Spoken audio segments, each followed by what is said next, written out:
All right, yeah, we are now live. This is episode 68 of the TEAMHEEL podcast, live on Google Hangouts. We thank you all for tuning in this week. It is November the 21st, 2014. We are literally, I believe, 6 days away from Thanksgiving. It's amazing when you think about it, you know. We're literally 6 days from Thanksgiving, you know, a big deal in America. You know, for some families out there. My family, just like another day off from work, a day off from school, you know. But that is what it is. Thank you all for tuning in once again for either be the live stream or not the playback option. All right, as always, I am Heel Steven. I'm Knowledge at Wrestling. And I am Chase Oliver, 68, here on the 68th edition of the TEAMHEEL podcast. This is your fourth appearance. Like, holy crap. Fourth appearance. I'm like a special I'm like Brock Lesnar. I show up. It's like you're it's like you're a member now, pretty much. You know. Yeah, I'm like Chris Jericho. I'll show up for periods, and then sometimes I'll give myself a break, but then I'll come back at the end. Exactly. You know. But yeah, you know, this is episode 68. A lot of talk about this week, but then again, not really. But a lot of crazes have happened, if you will. I mean, the stuff we're talking about, a lot of it's like huge news. I mean, we're talking about Survivor Series and, you know, TNA and all that stuff. So there's a lot of big stuff to talk about. So yeah, that's why it doesn't seem a lot, but there's a lot of details in the content. Exactly. I see what you get there. I really do. But that's funny. So today, right, I wake up. I do my usual morning routine. When I wake up, I get up out of bed. I stretch. I do my bed. I brush my teeth, whatever, and I check my social media, normally like I do every morning, right? And apparently someone posted on Facebook a video, and nothing involving me, nothing, but it's a video that I saw that really got me. Is apparently it's this new trend that I seen on social media about parents using how to discipline their kids. I apologize if I botched the way I said it, but what it is, right? Apparently this kid, he stole something from his mom or some books, whatever, and as a punishment, the father made his kid hold books literally atop of his head like this for a while. I don't know for how long it was, but the kid was crying and all that, and the father was recording the whole thing on his cell phone, whatever. And to me, here's my thing, okay? I have no problem with parents trying to discipline their kids to do good in life. That's fine. I am all for that. But there's one thing that really gets me, like, what makes these parents think that we in society want to see how you discipline your kid? Yeah, that's stupid.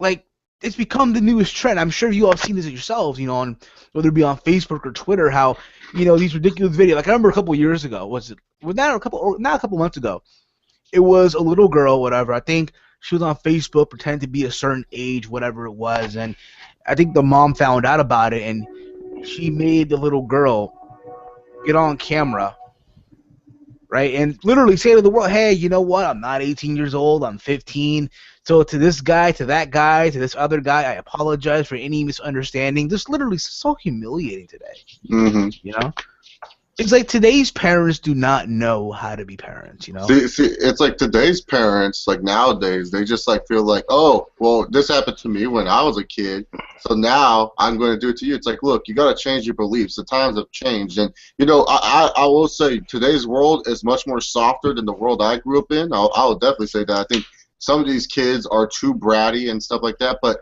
there has to be some limits and understanding to you to understand. Look, my kid cannot be raised the way I did, because like maybe the way you were raised, maybe it wasn't the right way and stuff like that. And not only that, it's like this generation of parents, if you do studies and stuff like that, parents now are like young, like people are 23, 24 when they first have their kids. Like I believe that's like the new high. It's like 23, 24 parents in the world. Like now, it used to be like you were in your mid 30s, you started to become a parent. Now it's like 23, 24 years old. And, let's not forget all the people that get pregnant or raped and stuff like that at such a young age. So, yeah, man, it's crazy, dude. Like, it's just, I feel some people are not ready to be parents. Like, people want kids, but they just don't know how to handle kids once they want them. It's like when you wanted a dog when you were little. You always wanted a dog, but your mom and dad said, no, you can't have the dog. And there was a reason why. because they knew they would be taking care of the dog, not you. You would just be looking at it to pet it and stuff like that. You wouldn't be taking care of it at all. You're not feeding it. You're not doing that. They are going to be doing all that. So yeah, Exactly. man. It's like you have my job where the majority that are people that are my age, are already parents, and they had their kid, I don't know, let's say when they were 18 or 17, right? And most of the time, what I've been seeing at my job, because remember, I work at a grocery store, I work in the ghetto, I see literally I see their parents raising their kids. So in other words, grandma or grandpa is raising the grandkid pretty much, which is kind of sad. They're saying like, yo, like, so you fornicate, whatever. Maybe there was a mistake, the condom broke. But hey, you know what, man, what's wrong? Man up, or start taking responsibility. And the problem is, a lot of people, a lot of these young parents now don't know, how to be parents nowadays. They still dress like today's generation, today's youth. Yeah, dude, I was surprised. Like, this one girl actually in my class, she's probably the same age as me, maybe like a little bit older. I don't know her age, but she was like, oh yeah, you want to see pictures of my kid? And I was like, what? You have a kid? I was shocked by that because I was just like, you don't look like a mom at all. And so she looked like she was someone that like I would like try to hook up with like in high school. Exactly. Yeah. So I was just like kind of weirded out by that. Yeah. And it's like, I know this is gonna get into the line of talking about abortion and stuff a little bit, but I'll just say it's like, they're the ones at the end of the day, they decide to go through it. So I don't feel bad if you went through it and you didn't find any other way to get rid of your baby. That's just all I'm saying. Like, if you couldn't find any adoption centers or anything like that, I probably won't understand, the process of that or how much money it costs to find adoption centers, because obviously I'm smart and I do safe sex, and also I don't fuck with women that want to get pregnant. So exactly. I'm just saying, it's like you guys went through it at the end of the day. You had many different options to get rid of the baby before birth, after birth. You guys kept it for a reason, and it's like I hate when I see parents just give up on their kids. It's like, well, exactly, yeah, you have it. Like you said too, like you hit the nail on the head too. Like there's people that we want to hook. For example, like today, like there's women that we talk to, right? And you think, all right, she's she's going to school, she's working, she's paying her bills on time, she's a good girl, someone you want to get with and all that, maybe form a family one day. But you realize that, hey, you know what? She's a single mom. She has 2 kids, whatever it may be. Her father, the baby father, is a piece of shit. And, she's working 2 jobs and going to school. It's like, damn, she throws a curveball at you. Yeah. There's been times where I was with women, hooking up, whatever, at parties, whatever it may be. And they were telling me, hey, let's do it with no condom on. I'm like, what the fuck? Like, yo, what's wrong with you? Floozy, what's wrong with you? No, I'm not doing that. But that's around the point, That's around the point. At the end of the day, all I'm saying is there's ways to discipline your kids. That's fine. Yeah. But there's no need to do the stupid trend of, hey, let me record to show the world how I discipline little Jimmy or little Shannon or, baby Claire. No one wants to see this shit. Like, it doesn't make you super mom. It doesn't make you super dad. It makes you stupid mom. It makes you stupid dad. Hashtag world star. I mean, if the kid's in on it, like, it's funny if the kid's in on it. It's just like a big joke video. That's fine. But if it's like actually serious discipline, don't show us that. If it's just like a funny discipline where like the dad's like, hey, told you not to push your brother in the pool. Now I'm gonna push you, and then like the kid falls in the pool. That's funny. That's just good little humor. No, but the video that I saw, what I'm saying is like if it's something that's really serious and we're seeing the kid cry, no need to fucking show off your masculinity. Like you're being a bully pretty much to your own kid. Like you're probably 30 years old and you're picking on your fucking 8-year-old son. Like get over yourself. This ain't high school. You ain't the high school quarterback anymore, dog. Just be a man. Like. Well, exactly, you're a grown ass man and shit. You probably, what I'm saying. But again, that's like the shit that he did. That's like frat punishment. That's like if you're in the frat with your frat boys and like you stole one of your frat boys' books and you're like, well, you know what the punishment is? Carrying books, and like they fucking have to carry the fucking books on their head and shit like that. That's like a frat boy. Yeah. That's like frat boy punishment while they put beer down your mouth or something. Okay, yeah, try to do that shit to me. Watch, and what's gonna happen? I'm gonna hit you over the head with these books, ECW style, and then give you a noogie in the process. But it is what it is, you know. Just to show you guys that, hey, you know, we're not always that wrestling podcast that people put it out to be. You know, we could always talk about different topics here. You know, that's the beauty of this. You know. It doesn't say Team Heel Podcast Wrestling. It says Team Heel Podcast. We just talk about wrestling on the show sometimes. Exactly. Absolutely. Exactly. And if you want to call in, dial the number 401-283-4991. Use the PIN 77221. If you want to drop us any questions in the comments section, we will answer the questions at the conclusion of the show. All right. So don't be mad. Or, hey, can I answer my question right away? But again, a lot of things have been happening this week. So this past week, during this week, right, a viral video leaked on the internet. Right, literally Thursday afternoon, I was out leaving school, a video leaked about Kevin Steen, otherwise now known as Kevin Owens, right? Yeah. And his vignette promo leaked on the internet. Mm-hmm. And literally the shit went viral, had everybody talking. WWE, to their credit, tried to block everyone who posted that video on YouTube, pretty much. Try to get it taken down. Right, to their credit, and I'll give them that. You know, it got to a point where they had to eventually, you know, upload the promo on their channel after NXT.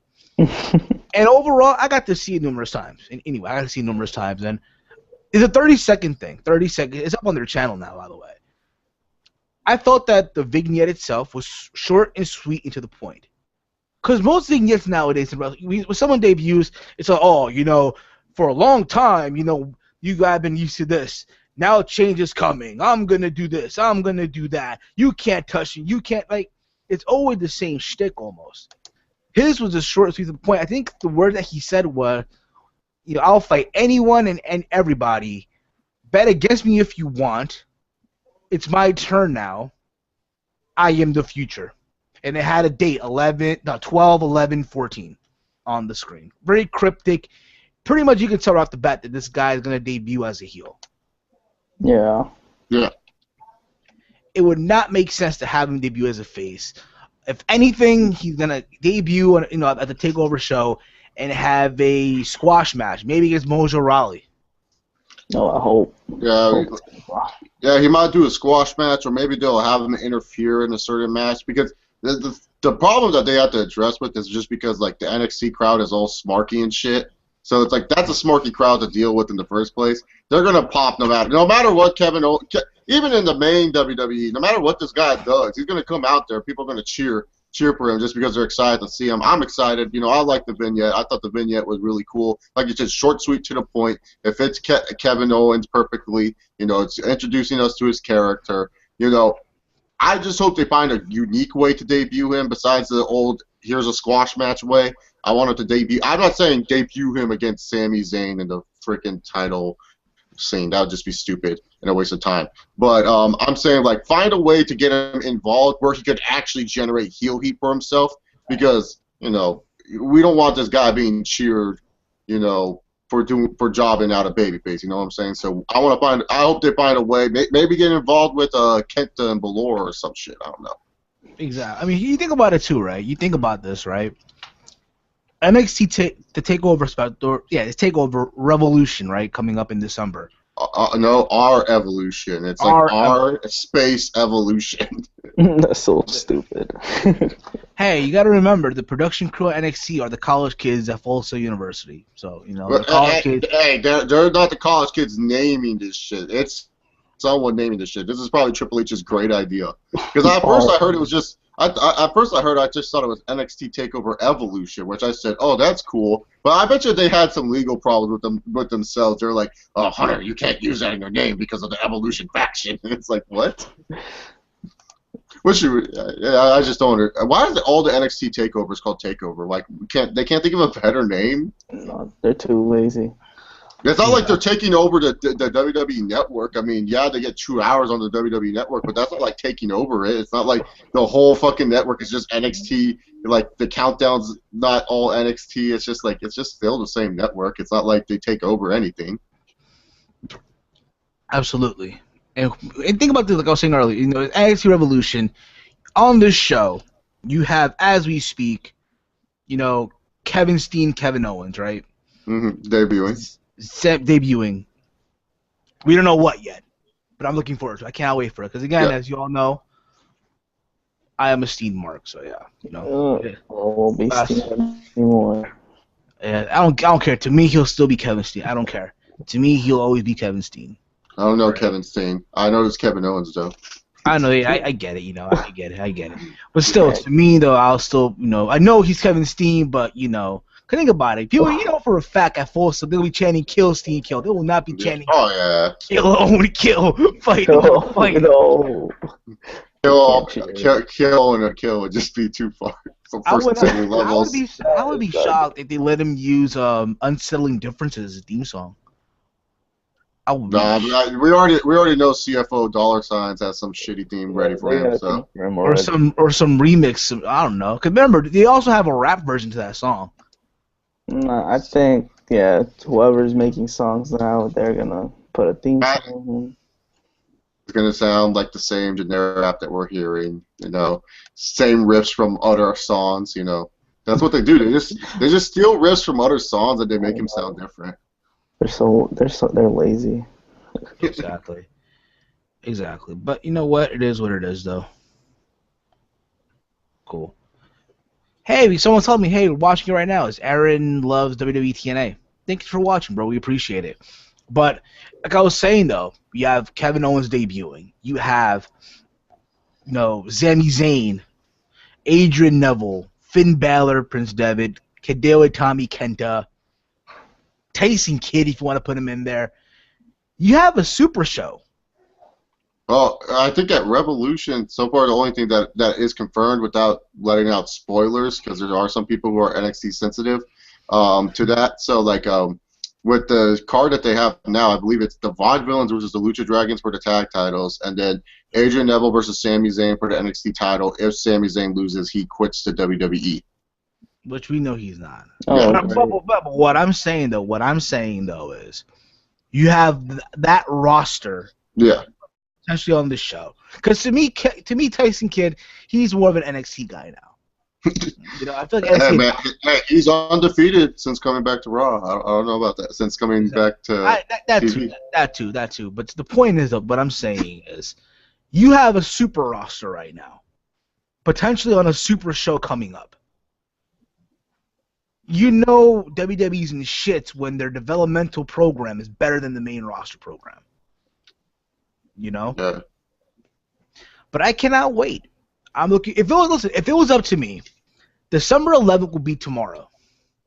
If it was up to me, But I cannot wait. A lot of people, I'm sure, are gonna crap on it. Oh, they're gonna water him down. He won't use the package pile driver anymore. He can even use F-Sync, which is his version of the F5.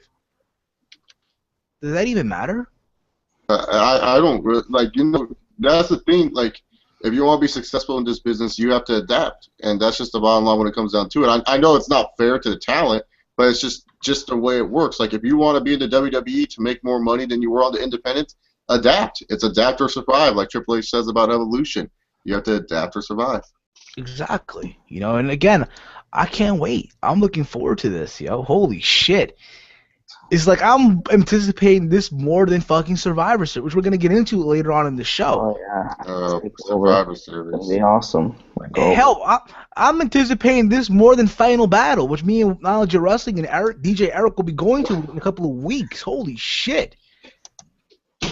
This NXT show is going to be a good one, definitely. I don't think... I remember my friend said it best for TakeOver Fatal 4-Way. My friend said WWE just showed they can out ROH with Fatal 4-Way, which they did, because they out ROH with Fatal 4-Way. Fatal 4-Way was a WWE produced show that felt like it was Ring of Honor just because they're in a smaller arena, and had a Ring of Honor like main event or a Ring of Honor like match with the Fatal 4-Way match, and they out freaking did that promotion. So WWE can out ROH with their NXT Takeover specials. Exactly, and people will say, NXT is that brand that, hey, where the talent gets watered down, where they're going to get buried.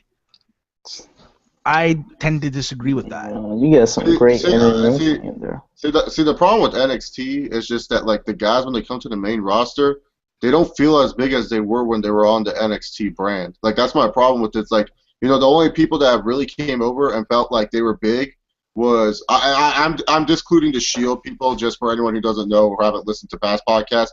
I don't include the Shield idea with introduced the Shield in NXT. That was a Vince McMahon and Kevin Dunn idea. I'm talking about pure NXT gimmicks coming up to the main roster. As the Wyatt Build, the only that came up, guys and girls, that came up that felt like, their NXT counterparts and felt like a big deal. Because, like, when Big E came up, it was just like he didn't feel like a big deal. Like Paige, I guess, Paige's debut felt like a big deal, but then afterwards, the follow-up didn't feel like it was that big of a deal that she debuted or what she did on NXT. So that's all I'm saying. It's like, when they come up to the main roster, they don't feel as a big deal as they did when they were down there in NXT, and I think that's like a problem. And I'm not saying they need to be in the main event. I'm just saying, like, at least feature them like you featured them on NXT show. Exactly. I couldn't have said it best. But again, I hate being repetitive here, but I can't wait for December 11th. Holy shit. Yeah. How many weeks? 3 weeks? 3 weeks from now. Because, like, I'm sitting here, and, like, I watch NXT. I just don't review it anymore. For people who don't know, I just don't review NXT anymore. And I'm generally excited for this because we know, even though Neville and Zayn have wrestled, like, so many times, like, they're going to put on a good match. And I think the WWE will actually give this one a lot of time to tell a really great story between these two. You all know Lucha Dragons and Vaudevillains is going to be a really good match. I mean, the Lucha Dragons have been putting on good tag team matches. I mean, they put on a really good one with that Gunnar Murphy and Wesley Blake tag team a couple weeks back on NXT. That was actually a really good match between those two teams. So, like, that's going to be a good match. And then some of the spoiler matches, that I won't talk about because I don't want to spoil for anyone. You can see that it's going to be a good show. If you've seen the card already, it could turn out to be a really good event for the WWE and the NXT brand, and it could be one of their best ones, if not their best one they've ever had. Absolutely, I couldn't agree more. And who knows? Again, the full card has been announced yet, but to my understanding, it's gonna be a 2-hour show. Mm-hmm. So I can just imagine going to see more matches. Apparently also, I think the Ascension versus Hideo Itami and Finn Balor, right, also? That hasn't been announced yet. That's one of the spoiler matches that I wasn't mentioning. Oh, well. I think it's again, listen. If you don't even need to know spoilers to know that match, to be honest. If you don't want to hear about it, to all you sensitive fans, if you don't want to hear it, you can hit the X button right now. If you're watching on the playback, fast forward. But that's around the point. Yeah, I just avoid it because I know so many people are sensitive to spoilers, so I try to keep it so that way anyone can listen to this podcast and know, hey, it's a safe, free environment.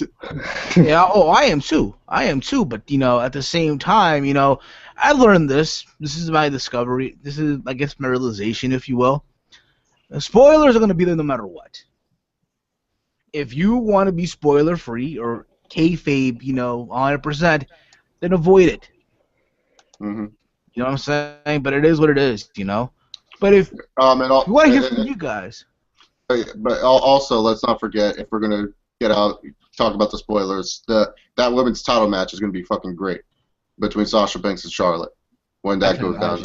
Yeah. That's going to be a great match. From mainstream wrestling-wise, I don't know if it's going to be as good as Natty versus Charlotte, but that's going to be a fucking good match between those two. Let's hope so. But yeah, we want to hear from you guys. What are your thoughts about NXT TakeOver 3, the Revolution, or our Evolution? I'm sorry, our Evolution. Our Evolution. Pronounce it right, damn it. Sorry, damn it. Oh, God. You know what? Don't maybe get Tito Ortiz in you, right? Tito Ortiz. Tito. Speaking of Tito, last week he had a fight against Stephan Bonner for Bellator. And all I gotta say, to my understanding, this fight was the most watched fight in MMA. What? Yeah, apparently it was the most watched fight for MMA. Did you hear about that? Was it just based off metric stats? Did they just do like a stat on Twitter, people talking about it or something? I think both, but it was the most watched fight last Saturday night. It was more watched than fucking Verdum versus Mark Hunt, which I really don't believe. Wait, was it like the most watched fight this year or just that Saturday? I think that fight that Saturday. That Saturday. See, I can believe that more than Hunt and Verdum, because here's the thing with Hunt and Verdum. Hardcore MMA fans love Mark Hunt. Casual fans hate Mark Hunt. I don't care what you say. Mark Hunt to a casual fan is just some fat dude. They don't care about him. Fabricio Werdum has not been relevant since beating up Fedor to a casual fan. Tito Ortiz, Stephan Bonner, those are names that are recognizable. Those are names people can watch. And hey, I don't have to pay $50 to see two heavyweights I don't care about fight.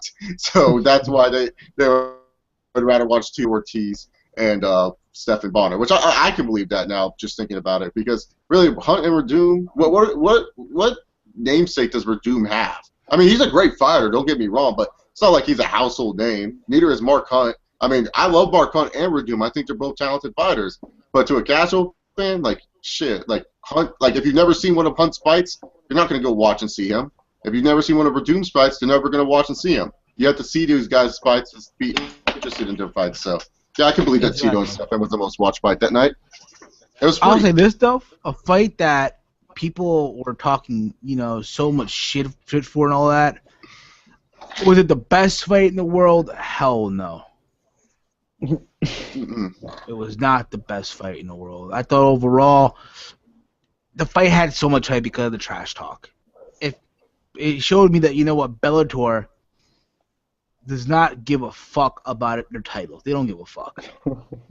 They care about the big names. All they care, yeah, like literally. They showed that the Michael Chandler versus what's his dude's name? Wes Brooks, right? Is that the guy named that he fought? Michael Brooks. Michael Brooks. I'm sorry.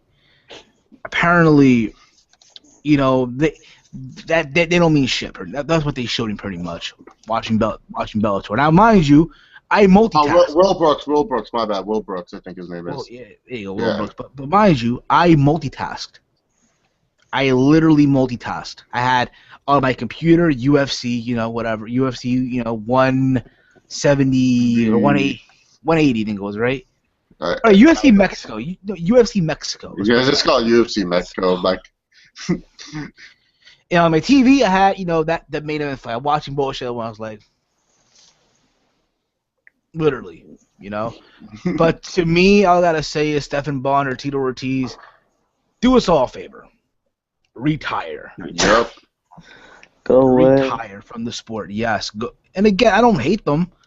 or anything like that. I think each of one had a successful career to an extent. I mean, I guess when you think of Stephan Bonner, you think of his, the fight he had with Forrest Griffin for the Ultimate Fighter finale.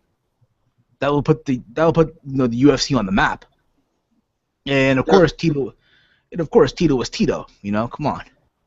The Huntington Beach bad boy, the people's champ. When you think of Tito Ortiz, you think of Tito versus Ken.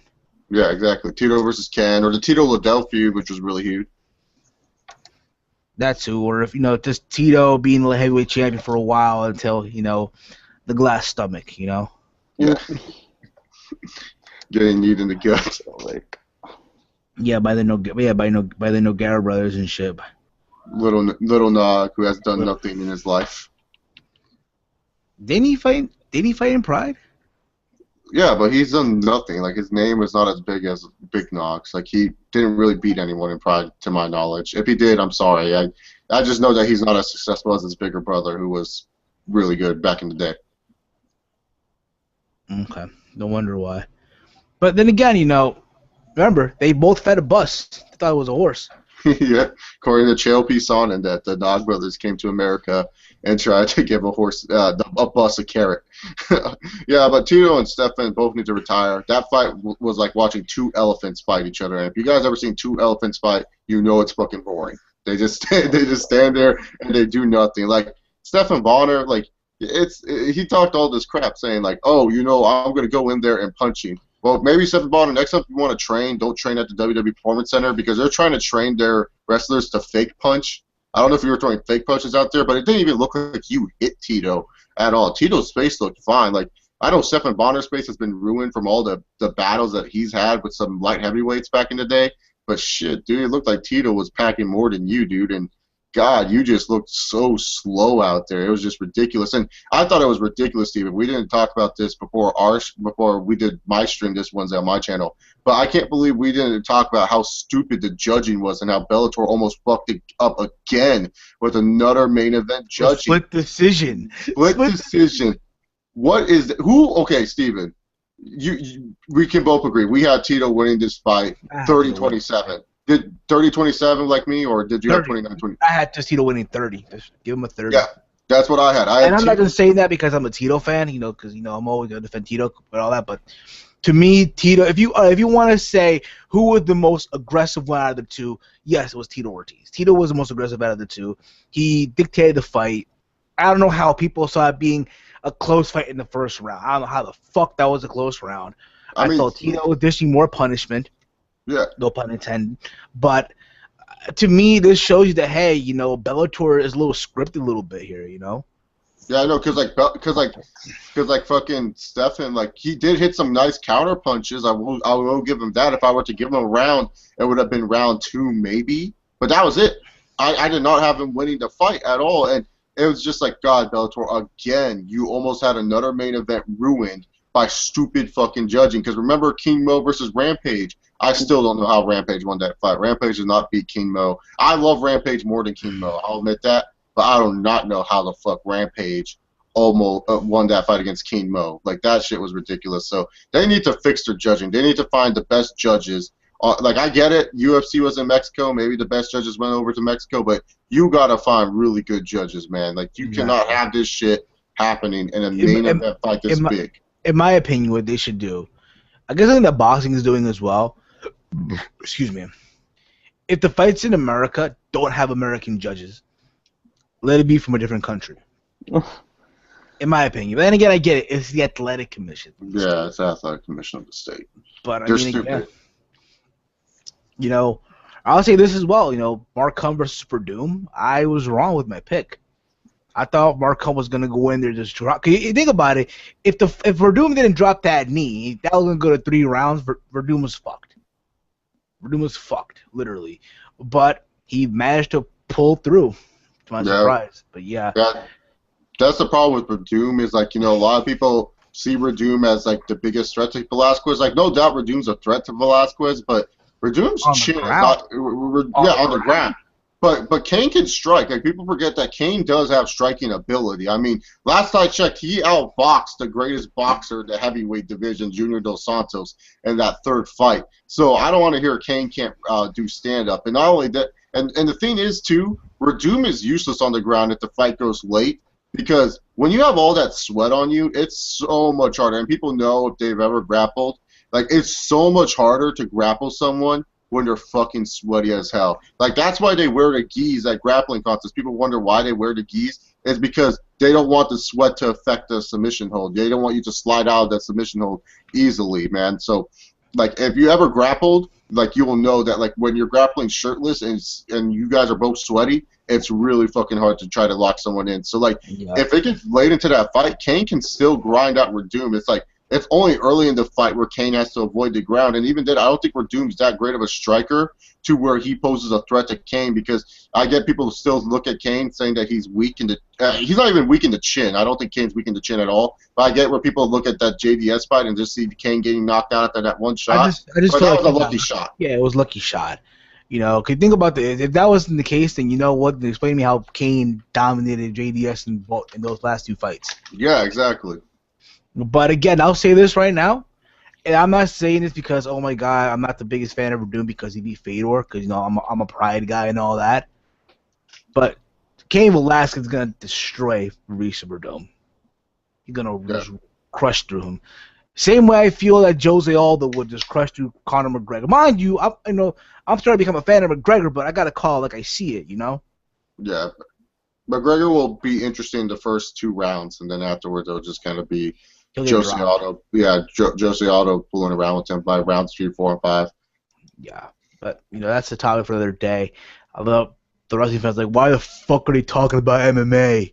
What the fuck, man? But hey, we talked about NXT. Calm down, wrestling fans. We will talk about your this is a podcast. We can talk about Team Heel podcast. We can talk about stuff that interests us. I mean, hey, if you think about it, MMA is part of pro wrestling.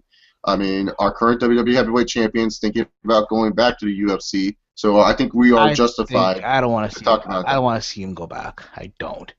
You don't want to see Brock? You don't want to see Brock Harwin too? I think Brock Harwin too would be interesting as fuck though. I won't lie. I'll be excited for that fight because that first fight was amazing. I don't care what anyone says. I fucking love that first fight between Brock and Harwin just because Brock was getting his ass kicked the whole time. And then it was just like all out of nowhere, Harwin was so gassed, and it was like the most laziest submission win I've ever seen in my life. So I love it. I love it. That's one of my favorite UFC fights. I mean, if anything, if he does come back, I want to see him just improving your stand-up. We know you're a beast. We know you can take someone down fine. But I want to see this guy work on his boxing, work on his striking. You know what I mean? That's what he needs to do. I was just reading about Brock Lesnar leaning toward a UFC return once his contract expires, because right now the WWE is not getting a deal done with Brock Lesnar. I mean, can you blame? Lesnar might be done after WrestleMania 31. So, I mean, if he is, he is. You know, he can just tell he doesn't care about the wrestling business. He's just there for the money. He's gonna go back to the UFC, I think. I mean, because like if you look at it, like Brock Lesnar, he's like the biggest draw the UFC has ever had, and it was just, and I don't know how, like I don't know what was the main reason why he became such a big draw. I don't know if it was because of his WWE days or maybe that he just didn't belong or some of the sit-down interviews he used to do for the UFC, which was just fucking hilarious and just money. Like, especially the one when he was in his barn and they asked about steroids and he's like, I don't use it. He fucking grabbed his chair and threw it to the ground and stuff like that. I don't know what it is, but Brock Lesnar just became one of the biggest draws in the UFC, if not the biggest draw in the UFC. And they would love to have him back, and they will pay him anything. And I repeat, anything. Like Dana White's promising him probably like $5 million just to show up, and we all know the fake, little report that comes out who gets paid what if they win fights. That fake little report that comes out because we all know that's not how much they get paid at the end of the day. So it'll say Brock Lesnar getting paid $500,000 just to show up, when we all know he's getting paid a shit ton of money. Dana's gonna give him all the pay-per-view cut. Like he's gonna be like, you get this much of the pay-per-view cut. You get into this, blah blah blah. That. Like Brock's return is just gonna be huge. It doesn't matter who he faces or if he wins or loses. That's going to get. You want you to coach the Ultimate Fighter. Coach the Ultimate Fighter again. Yeah, get him paid there. I mean, they're going to give him like a shit ton of money, and he's going to make a shit ton of money. Like people will say, "Oh, I won't care," but guarantee you, when that Brock Lesnar fight happens again, whoever he fights, it will be like in the 800,000 range of his return to the UFC. Especially like since he came back to the WWE. And he's done some other stuff since then that's kind of newsworthy, winning the WWE heavyweight title. I think a lot more fans would kind of be interested. And then not only that, the wrestling fans will once again be interested in MMA, thus jumping over to MMA to watch him fight. Whether to see him get his ass kicked or win, it doesn't matter. They're still watching. Exactly. People will still talk about it no matter what. But we'll see what happens, people. Never say never. Just imagine a press conference. You have Conor McGregor and Brock Lesnar. And just add Nick Diaz there too, just for shits and giggles. Nick Diaz like, And you have to have the fallen angel there. You have to have the fallen angel, that one guy who asked that last question, and the time is now. He has to be there to ask the last question. Hey, yo, man, no wolf tickets now. No wolf tickets now. No wolf tickets. Hey, where you at, homie? Where you at? Where you at? Wave your hands. 209. Oh, right, yeah. Don't be scared, homie. I think it's a good fight. Yeah, it's a good fight. Just training, I guess. I don't know, George. George was running his mouth, man. We better talk to George, man. That's George talking his mouth. But I'm sorry. Listen, if you're a professional fighter, the fact that you do not take a public speaking class is beyond me. Do you take public speaking classes? Hey, why does he, dude? Why does he? He needs to, dude. Take a public speaking class. No, man. That's what makes him great is that he doesn't take. Like, why make Diaz try to be simple? Nah, but watch him at a press conference, like, damn, bro, like. No, but why try to make Nick Diaz simple? Fuck that shit. Yeah, every time it's like, Yeah, you know, well, John Jones ready to go. I'm ready to go too. My body's good to go. In 8 months of training, I'm ready, and I'll be the new light heavyweight champion. John, Daniel Cormier, and after I'm gonna go to Popeye, eat some red beans, and eat buckets of chicken. Go back to Louisiana, all happy with the belt. But yeah, cannot wait though for those fights coming up too. Cannot wait. Mm-hmm. A lot of good fights coming for the UFC. We will be talking about. Let's just hope. Let's just hope and pray to whoever we pray to that there's no injuries, no breaking news. Anderson Silva will break his back. He's out of the fight against Nick Diaz. Breaking news, Gustafsson breaks his leg, out for 2 years. Breaking news, Nick Diaz caught with marijuana in his system. Let's just hope not, Because if that happens, it's a wrap. I agree. Breaking news, Ronda Rousey is now pregnant. Okay. So the big news came out of TNA this week. They finally got a new home with Destination America. I bet a lot of you are wondering, till this day, because the news came out, I think on Wednesday, the news came out. What the fuck is Destination America, right? Well, Destination America is a branch of the Discovery Channel, right? And apparently TNA has signed a multi-year deal with Destination America where they'll be debuting January of 2015 with the new episodes of Impact. And apparently now, from the reports I'm reading as well, they're going to get revamped. I'm talking new logo, new design, new everything. They have to. They have to now, yeah. New channel, of course. Mm-hmm. But that's what's happening. And now, here's what I'll say. I'm happy for them. Hey, they got a new network. They proved a lot of people wrong with that. Because a lot of people were saying, oh, they'll never get a new network. It's not going to happen. Bye-bye TNA. But at the same time, there are two sides of the spectrum here.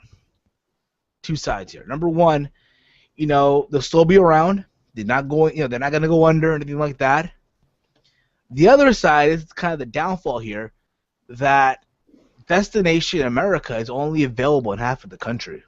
Yeah, that's the thing. They're going to lose a lot of people from Spike. It's a syndicated channel. It's syndicated. It's not, I'm fortunate enough to have it. Yeah, I have it too. I have it too with AT&T Uverse. I have it through DirecTV, channel 286 if you live on the East Coast. So I'll be watching, of course, because I'm a wrestling fan. But again, people are wondering, oh, will they get the million viewers like they did on Spike? No, it's not going to happen. It's not.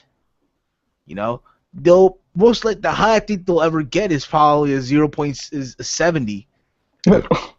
I don't know, 700,000, 700,000, 800,000. Probably the highest they'll go. And again, let's see what happens. But I'll say this right now: this is TNA's last chance to right or wrong. Definitely. The last chance to right or wrong. I've been saying this for a while. I'll keep on saying this too.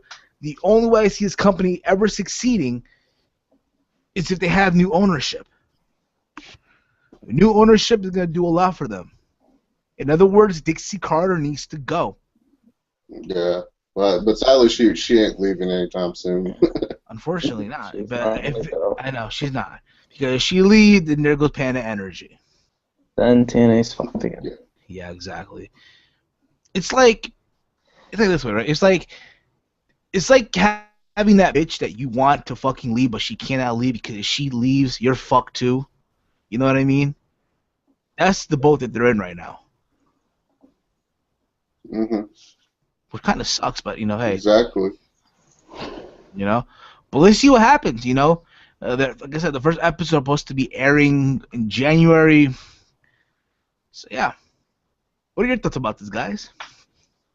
Should be pretty. I mean, I'm just glad that TNA has a TV deal. A lot of people are like, oh, they're going, they're gonna go under because no TV deal. When they heard the big news that Spike wasn't gonna renew the contract, And you know, it's not the best network. It's not as, you know, Spike. Mostly everyone has Spike, and with Destination America, not a lot of people have it.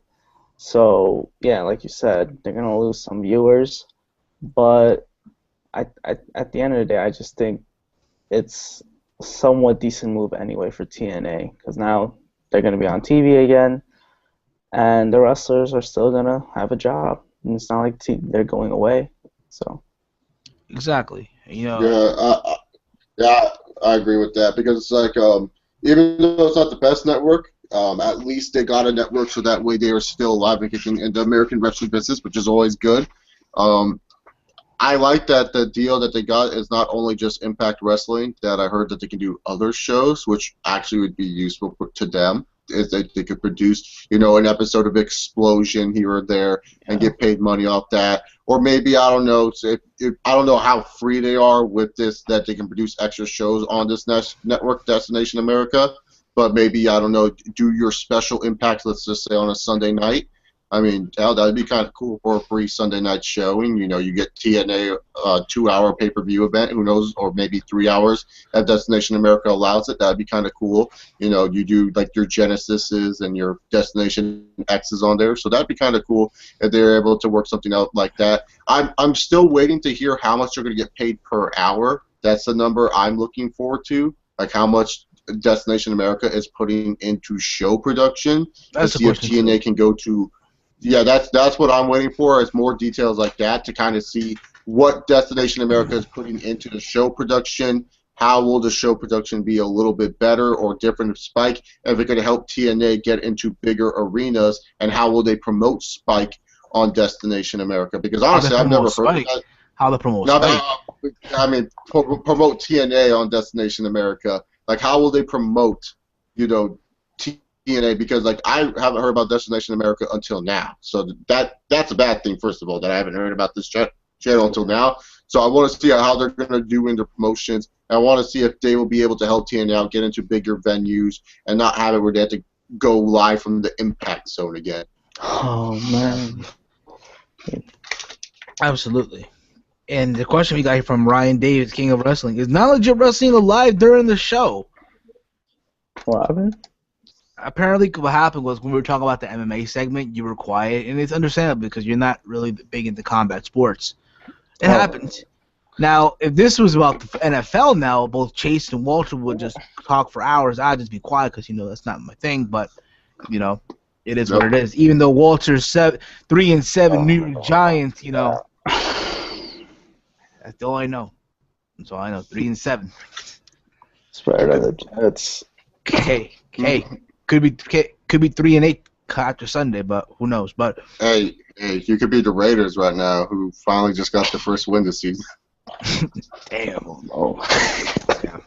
Hey, that game was entertaining. That was the best primetime game I've seen since Bears versus 49. I think it's because everyone wanted to see the Raiders. Hey guys, give me like 2 seconds, guys. I'll be right back. I didn't want to see. All right. Talk about some football for a while. I'll be back in a couple minutes. All right. All right. Yeah, no. I wanted the Raiders to win just because the Chiefs beat us on that. Because I'm a Chargers fan. Just because the Chiefs beat us on that one weekend, so I was like, I kind of need the Raiders to win to make the Chargers ahead of the Chiefs. So thank God the Raiders won that game. Derek Carr still looks like a mediocre, average quarterback to me. Someone who will not develop well in the football. I don't think he's like the right building block for the Oakland Raiders. I don't think he's a good quarterback in general. I think he's playing well enough. I think for the Raiders' eyes, I don't think people are hating him. The Raiders. Yeah, because I don't. That's Raiders' all I hear is praise about this kid, and he's okay. He's been doing okay. Nothing special. Through the Raiders' eyes, he's the next Rich Gannon. This guy's gonna lead us to the Super Bowl.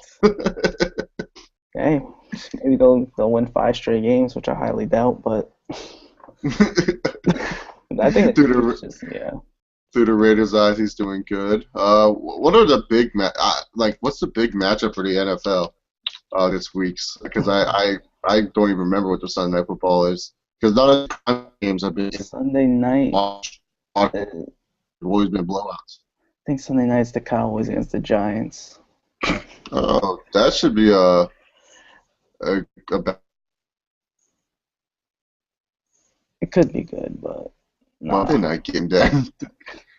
I know Oh the my God, Baltimore and New Orleans. Oh Bills and God. Jets game got moved to Monday. Oh yeah, because it got really frosted, like it got snowed in. Yeah, Buffalo's terrible right now. Talking about the city, it's just doesn't look good. So they had to move it. They moved it to Detroit. They moved it to Detroit, and what about the people who pay for the game? Like, what about those? What about those diehard Jets and Bills fans? I don't know, refunds, I guess. Uh, Oh, is Fireman Ed back to being a Jets fan? Is Fireman Ed back? I haven't. I don't know if I've seen I him yet. don't know. I don't think I've seen him either, but it's unfortunate for the Bills, but I think Detroit's actually closer to. I think Detroit And is closer to Fatty's Buffalo back. than New Jersey is. Yeah, you know what's funny, right? My ex-girlfriend, right? Yeah. Even though I still call her my bae, though she's not, but I still call her my bae, right? She is in medical school in Buffalo, right? Oh, And literally her place just got trashed with snow. it's not good over there, man. And to think that us, Walter, you and I, we're in the tri-state area. We're next. Yeah. Yeah, it's something like this might happen. Not as bad as Buffalo, I think. I Buffalo doubt it. always gets snow like that. Buffalo always, not that much as you see now, but they always have some type of crazy weather. It's always cold there. Exactly. Yeah, man. While in California, it's always nice and sunny and warm. And I don't know what snow is. Like I see snow on the mountaintops. Sometimes I play in it, but I don't know what this snow you speak of is. And the weekend is rain. No. I remember there was a Disney movie a couple of years ago on the Disney Channel. It's all probably like what 11 or 10 when this shit aired, but it's about people living in California. They didn't want to do a paper or whatever, so they had this machine that would make it snow, and it snowed like crazy in California. I don't know, some shit like that years ago. Yeah, But yeah, it was a movie, dude. It's a Disney Channel original movie. I don't remember the name, but I do remember what you're talking about. And the snow machine broke, and then it goes on. It was just snowing all the time, and they were sick. They thought it was the coolest thing. Then they got sick of it, and they wanted to try to get rid of the snow. Yeah, I don't know the name, but I remember the fucking shit you're talking about. I was like, yeah. Back in the day, Disney Channel used to deliver some dope ass movie. Mom Yeah, dude. Mom's Dad Date with a Vampire. Yeah, Fucking, exactly. the other me. Yeah, the Disney Channel used to produce great shit, man, in the original movie department. They used to fucking kill it. Now they just suck. They don't even care anymore. Exactly. Back in the day, I showed like Even Stevens. Even fucking Lizzie McGuire was the shit. Lizzie McGuire was a shit dog. I love that show. The food fight episode. Word, yo. Halfway back. Hey, you kids, cut that out. Hey. But that's around the point, though, guys. That's around the point. But, yeah, Impact Wrestling, Destination America. I can't wait, guys. I see good things happening here. A part of me says it. A part of me does. I hope there's good things. Let's just hope they promote. Let's just hope that Destination America can do what Spike couldn't do and promote. Yeah, I just hope, and also, I will probably try to get back into TNA on Destination America. But I want to see if they're not only just changing their look and their logo and their network, but if they're going to change their philosophy on how things work. Because I'm telling you, we all know, let's just face it, El Patron, a.k.a. Alberto Del Rio, recently said in the interview that he's going to be on 2 wrestling shows that have networks, which mean TV deals. So which means it's Lucha Underground was one of them, because that's been well known that he was going to be on that show since like he got released. They were talking about how he was going to be one of the main figures of the show. The other show is Ring of Honor. It's definitely not Ring of Honor. He said shows with TV networks. Ring of Honor is not on any TV network. It's on a syndication deal, which is totally different. So yeah, it's on local channels. So we all know that's different. But we all know that means Impact Wrestling. And so I'm just saying, like, I get it. El Patron is hot. Alberto Del Rio's a hot act to have right now, especially all the shit that he's been saying in interviews makes him an IWC favorite. I'm just saying, if you give this guy the world championship, I'm going to stop watching because it's the same TNA bullshit of giving some guy who doesn't deserve your world title a world heavyweight championship. Yes, Alberto Del Rio is a former 4-time world champion in WWE, but does he really need a TNA world title on his only for a month being in the company if he does when he does shows up? On his debut episode, defeats Bobby Roode for the world title with the armbar. Hey, I wouldn't be surprised. And then Bobby Roode turns heel for no reason. Heel turn. Bobby Roode, and then everything's fucked up. Finish Bobby Roode. Don't if they gave Del Rio a world title down the line, but I'm talking about when he first debuts and he's all of a sudden gets it. I'm done. Let him out. He has to earn it. Yeah, he has to earn it for me. It goes back to what AJ Styles said on Jericho's podcast a couple months ago. Perception is reality. The last thing you want to do is have these guys that come from WWE, when you go over on the TNA homegrown guys and imply that, hey, these guys that we bring in are better than our own homegrown guys that are currently left. Yeah. But again, we'll see what happens here, guys. Let us know your thoughts, guys, in the comment section of this live stream. Your thoughts on Destination American TNA. If you want to call in any moment. Dial in at 401-283-4991. The PIN number is 77221. Calls are completely toll-free. So, yeah. Let's hear what you got to say. Let's hear what you got to say, people. Also, moving right along here.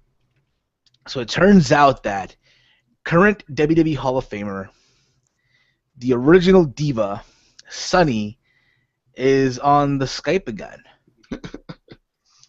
Yes. Yeah, the Skype. So it turns out that she's selling herself on Skype. Wow. I'm gonna read you guys. Apparently, the following is the email is said to be sent by Sunny to prospective Skype dates. Once they sent their email addresses, she wrote, "Hey, I'll be Skyping tonight at 7 p.m. Eastern Time. It's $10 for every 4 minutes of regular chat. $50 for 10 minutes with some skin, in parentheses boobs. $100 for 10 minutes to see a whole lot more with the happy face emoji. Let me know if you're interested, and I'll give you payment info once payment comes through. I'll contact you and set up a time. It's a lots of fun, and you can do whatever you want on your end." What? Wow. Wow. Wow. God damn, dude. That's just... Where do I sign up? Shit. I say we all put in 250. Right? We all put in 250. No, I'm good with that seeing Sunny naked. Honestly, give it up, girl. This ain't 1990. This is the year. No. This was 1990. Fuck yeah. You know what I'm saying? Yeah, I know. That's what I'm saying. This isn't 1990. This is the year 2014. No one wants to see your riddled ass. People who are lonely and pathetic, sure, they might do this, but me, I'm straight. Okay, even when you were offering to have sex with people, I wasn't buying. So, and that's not when I don't even want to have sex with you. Was she really? Yeah, she was offering people in bed. It was a special deal. It was April bedtime or some shit she was calling it. She was go over to your place and have sex with you for $100. I remember at some wrestling convention, she would. I think you pay $100 something bucks, and all you do is lay in bed with her, take a picture, laying in bed. She wears some sexy nightgown and shit. Yeah, that was such a waste of money. I seen a picture of a guy. Yeah, getting it on. What the fuck? You pay that much just for that? I mean, I'd rather go to a strip club. For Sunny? Why? She ain't. She's not. I mean, I'll say if it was. Listen, if this was her in her prime, then fuck. Yeah, I'm saying this is. Walter, you weren't around with her when she was in. You weren't even around, bro.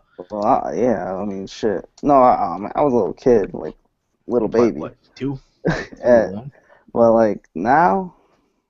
Nah. I know. But hey, you know, you gotta do what you gotta do. You know what I'm saying? Yeah. I'm sure there's some, you know, sick people out there that are right now going on their PayPals or going on their weekly thing and, you know, hey, having their way as we speak, you know? Where do I sign up, huh? Where do I sign up for this shit? Oh, hell yeah. Holy crap. Holy shizzle. Where do I sign up for this? You know? But it happens. It happens, I guess. Who knows?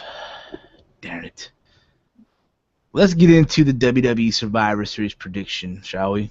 Oh. Let's talk about the big sprucey rumor that people are talking about. Obviously, in the comment section, people asked questions about it, so let's talk about. Oh yeah, so pretty much if you sent the question, we're about to answer right now regarding Steen. Now I didn't watch SmackDown.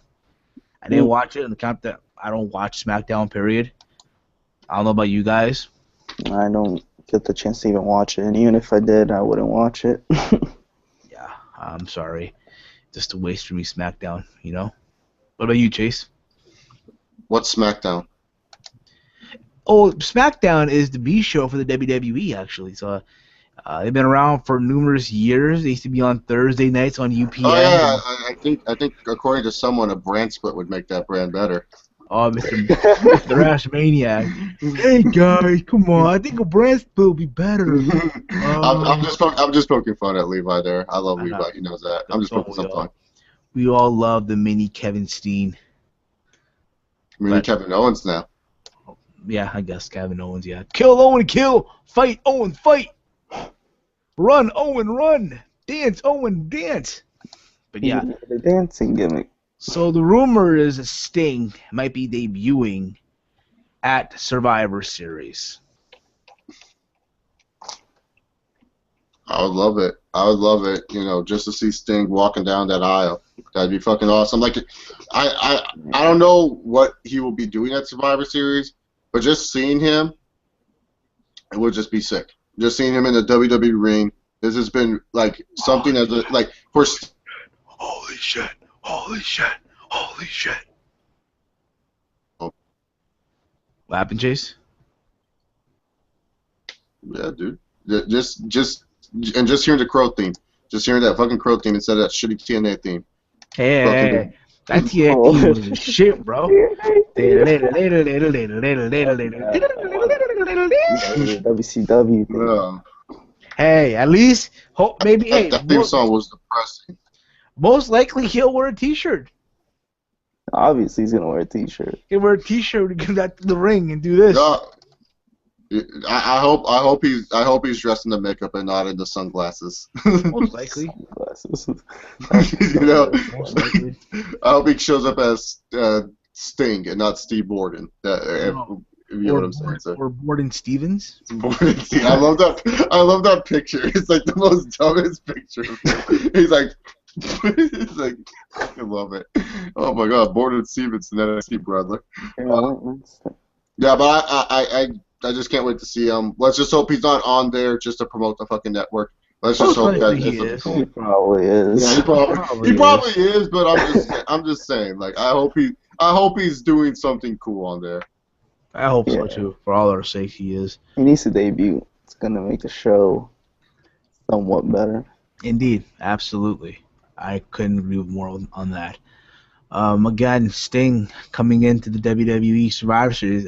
Again, I want to see it happen, but then again, who knows? What if they have him to be a panel on the on the pre-show, whatever, for the network?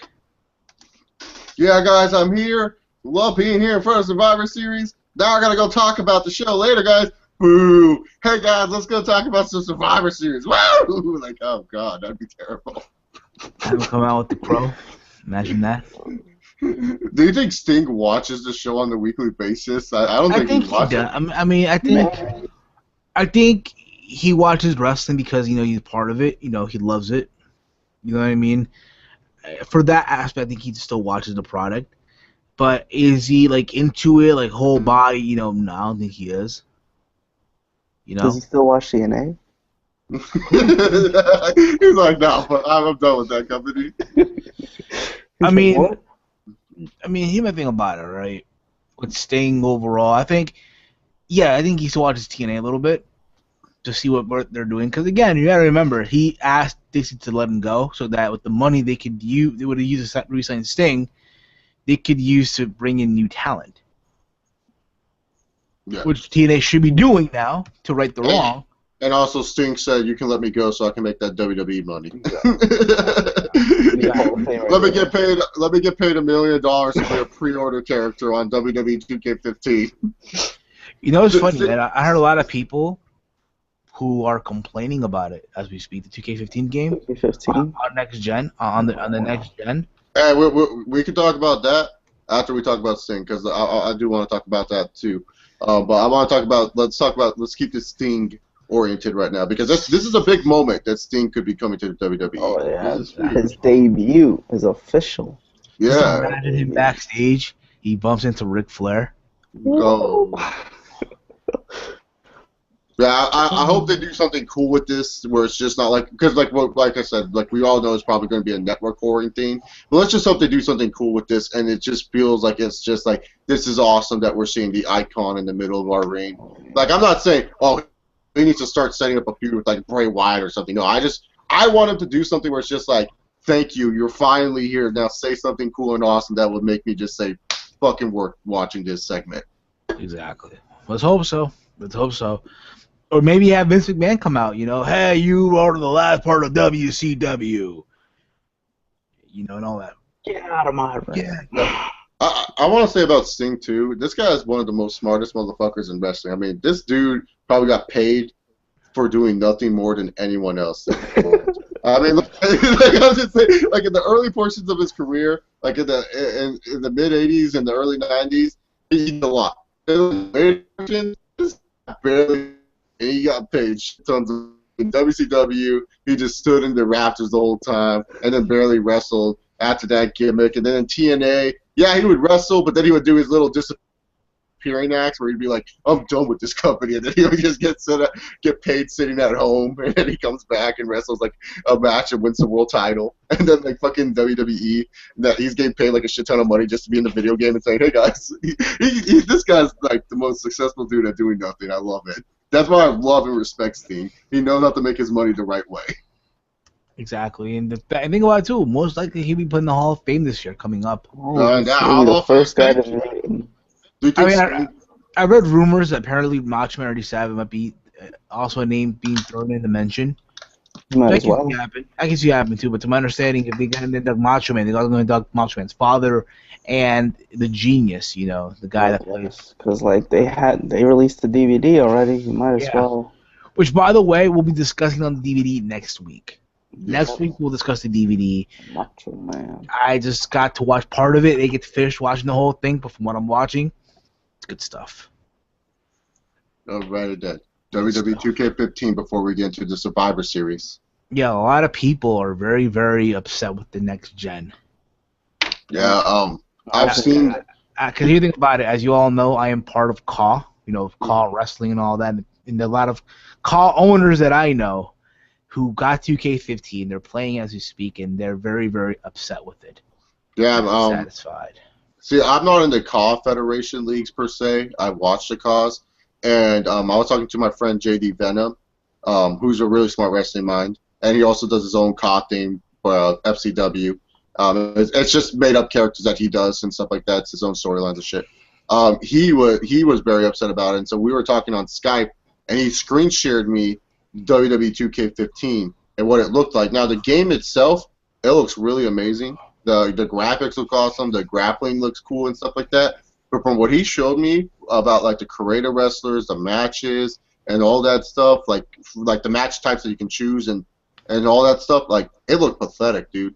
That creator entrance is the most laziest creator entrance I've ever seen in my life. Like I can create a better entrance on like fucking SmackDown Here Comes the Pain. That's sad when I can look at a game in 2003 and say like I can create a better entrance than that. Like it just looked bad. Like it's like the WWE knows that the cause exists and they want to try to hurt the cause or something, because this literally is going to hurt the cause a lot in the productions. You can see it already, just because like the superstars won't feel unique. They'll feel like the same, having the same looking entrances all the time. Indeed. You know, It sucks. that does suck. Well, isn't this the first like game that 2K has officially made though? I So, mean, technically, yeah, but I mean, you gotta count 2K14 too. well, that was more THQ's leftover, and they just released it as a 2K game.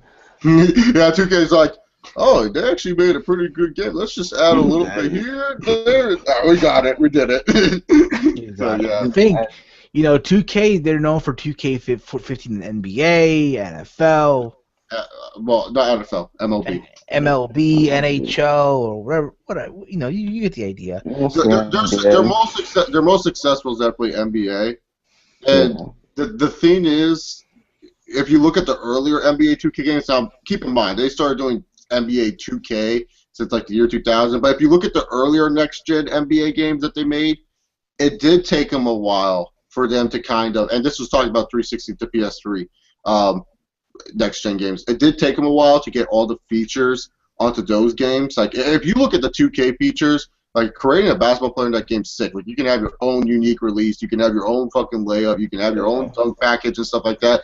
So I think it will take them a while to integrate what they did for the NBA 2K to the WWE because they can do good stuff with this. Like from what I've seen from the gameplay, it looks like for 2K15 on the next gen, like current gen. If you the current gen 2K15 is garbage. Like that shit is just 2K14. They literally copied and pasted 2K14 script, just added some stuff like the new wrestlers in there, like those guys script and the showcase mode script, and they said, okay, here's the 2K15 for the current gen. Next gen, it looks fabulous. The wrestling looks awesome in that game, but it's just that the outside stuff that makes the wrestling games a little bit more unique and individual, they don't have, which sucks. Yeah, it's like with current gen, they purposely made it bad. Can you imagine now they do a UFC 2K or they bring back MMA? EA Sports MMA. That was EA Sports that did that. Yeah, but now they do it for 2K. I doubt it. I'll say this: to me, the MMA game was kind of underrated in my opinion. Yeah, I liked it. I just say like the story mode. It was too easy. I guess. I guess, but to me, I always found that game more easy to play than the UFC game at the time. I remember at the time it was UFC 2010, and to me, fucking MMA was easy as fuck. But that is there, and that is there, But yeah, 2K15. If you have it, let us know your thoughts on it. Yeah, and I'm just saying for all the diehard wrestling fans out there, save your money, don't buy it, rent it or something like that. Like. Or try to get someone else to buy it for you because you're like, I understand you're a wrestling fan and you love professional wrestling, but if you can't find someone else to buy that for you, God bless your soul. Like I'm just saying, like you go waste your money on better video games out there. Yeah, like Assassin's Creed 3. I bought that game. I mean, Assassin's Creed 3. Assassin's Creed 3. My bad. Assassin's Creed. Yeah, the new Assassin's Creed game. Unity. Any other game out there? That game do you know there's two new Assassin's Creed? They made one for the old Rogue. Old gen. That's so stupid. Yeah, and Rogue has some because I'm an Assassin's Creed nut. I'm an Assassin's Creed fan, huge fan of the Assassin's Creed series. Rogue has some really important information that goes into Unity, so that kind of sucks that like you have to play that older gen to kind of see like the setup to Unity and some of the plot points in Unity, man. So yeah, it's like you gotta buy both games. Yeah, exactly. Ubisoft wants you to get those Uplay points. Hell yeah, Gotta buy both games. Oh. But yeah, guys, now let's get into your WWE 2014 Survivor Series predictions. Yeah. Oh my God, cannot believe it. Survivor Series literally this Sunday, live and exclusively on the WWE Network for free. Remember, it's free. Part of that free November. It's not free for me. I know. It's not free for me. Neither for me, but for all you out there who got it as part of the free month November, It feels like a free fucking show with the card they have. Yeah, this card is like literally it's the shits. It feels like the glorified Monday Night Raw. Yep. It kind of does. It does feel that way, in my opinion. But then again, who knows? 'Cause think about it, right? How many shows have there been? Now, we thought it was going to be shit, but it ended up being a good show. How Yeah, many but shows on paper ended up... but at least those shows felt like pay-per-views. This show doesn't even feel like a pay-per-view. That's the bad part about it. It's like those shows, yeah, they seemed like shit, but at least they had one or two pay-per-view matches that you knew that could deliver if they were executed right. Like I'll give Night of Champions, for example. A lot of people thought that show was going to be shit, and Lesnar, Cena delivered, Orton, Jericho delivered to the most part. So really, to be honest, like, but those feel like pay-per-view matches. Those didn't feel as telegraphed as what we're seeing now. So that's my argument to that. Like I don't think you can really defend this show because it's just been so bad. Like I wouldn't spend money. I wouldn't spend money to see this pay-per-view. Like you get what I'm saying? Like Night of Champions. Okay, I'll throw in like maybe $15 to see it just because of Lesnar, Cena. You know, we could run down the whole pay-per-view, and I can tell you how much I would actually pay for those shows. But this here, just let's start with the shall we? We have here the pre-show, which I'm sure none of us will be watching, but who knows, right? It's Fandango with Rosa Mendes versus TBA. I'm going with TBA here to win. Me too. And that's is gonna win. TBA Y'all are not off. Huh? It's like it's funny. Y'all don't believe in Fandango. Y'all like already choosing the guy who's not even announced for the show. Apparently, but what are they gonna do with him? Who cares? It's gonna be a debut of an NXT guy, probably. I say Mojo Rawley. Oh no. Bull. No. Bull Dempsey. Oh, no. Bull. That's what Kevin Owens has to be. Bull. No. What if it's what's his name? This guy on NXT right now. That's kind of that guy that's beating people like in a minute, whatever. He beat the Baron Corbin. There you go. Corbin? I hope it's him. It's too early for Corbin to come up. I just want way too early because like you already got Ryback doing the same shit. That's it. He's pretty much doing what Ryback was doing. Like you know, like I'm just saying, man. It's like why put him on the main roster to job out someone that no one already cares about? So you know what? I'll go with to be announced too. I don't care that Fandango's coming back unless it's totally different, like than what the gimmick he was running. Because like, why don't they have it where Fandango is like he acts like he's the owner of that one movie website, Fandango? Why doesn't he come out and do that? That'd be hilarious. He sells the most tickets. Fandango. He makes obscure movie references. That'd be fucking awesome. That'd be a gimmick I would want to see. Yeah, so there you go. After that, you have the Diva Traditional Survivors Elimination Match. Alicia Fox, Emma, Naomi, and Natalia. I'm assuming Natalia will be captaining this team. No, Alicia. Alicia Fox should be captaining the team. Oh, fuck. Versus Paige, Cameron, Layla, and Summer Rae. My question is, who's the face is who's the heel here? Well, Alicia Fox's team is the face. Yeah, Alicia Fox's team is the faces. I'm just hoping the shorter this match, the better. Less pain for us. So I'm going to go here with I don't care. Anybody can win it. I don't care. Get in there, leave my TV or my laptop, whatever, and I'll be good. Soul Survivors, Alicia Fox and Natalia. Well, of course you'll pick Alicia Fox and Natalia. Come on. We all know this match is just here to get extra Total Diva footage. We all know this match is going to be really quick. I don't know how this is going to work out because Paige doesn't make friends with anyone really well. But she could walk out on her team and shit. But I see the WWE, since they love Paige so much, since they ruined her gimmick, they'll just give her the pay-per-view win, and she'll be the sole survivor. Yeah, I'd like that. You all would love that, wouldn't you all? I don't care who really wins this one. I just think that's what they're going to do. That's like, whatever. Cameron and Naomi are still feuding. That's the saddest thing. Cameron and Naomi, they're still fucking feuding. These girls broke up like in June, and they're still feuding over that shit. Like Brandon Magnus in TNA.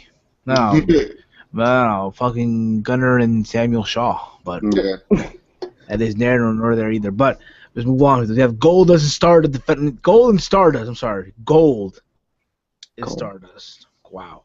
versus the Usos versus Los Matadores versus Miz and Damien Mizdow for the fatal four-way for the tag team titles. I'm just hoping that Miz and Mizdow win this. I'm hoping they win it. It'll make a lot of sense, in my opinion. They have to win it. There's no other team that I'd like to win it except for that team. Yeah, and it's sad that we want to see Miz and Mizdow win the belts because like they're two singles guys just thrown together. I know. Compared to 3 legit tag teams in the WWE, that just shows how bad the tag team division is in the WWE.